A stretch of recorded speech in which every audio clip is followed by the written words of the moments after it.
আজকে নিজের হাতে ডালের বড়ি বানিয়ে নিয়ে আজকে বাড়িতে রান্না করবো পাট শাকের ঝোল শাক। ঝোল শাক রান্না করার জন্য রেডি করে নিলাম রসুন, পেঁয়াজ এতটা দিব না, কাঁচা লঙ্কা এতটা দিব না, আর বাড়ির হাতানো ডালের বড়ি একটু উঠিয়ে নেবো, শুকিয়ে গেছে উঠিয়ে নেব। ডালের বড়ি ভেজে নেব। ডালের বড়ি ভাজা হয়ে গেলে নামিয়ে নিলাম। কড়াইয়ে জল দিয়ে দিলাম, জলের উপরে দিয়ে দিলাম হলুদ গুঁড়ো, দিয়ে দিলাম পেঁয়াজ, কাঁচা লঙ্কা, দিয়ে দেবো কেটে রাখা পাট শাক,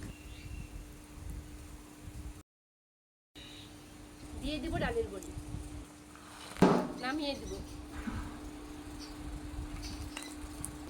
এখন ফোড়ন দিয়ে দেবো। ফোড়ন দিতে লাগবে রাঁধুনি সস, শুকনো লঙ্কা, রসুন।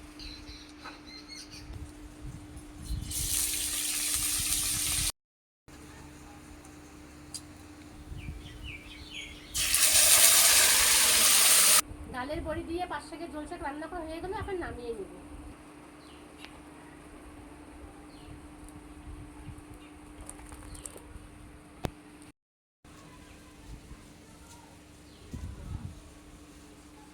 ডালের বড়ি খুব সুন্দর গলে গেছে।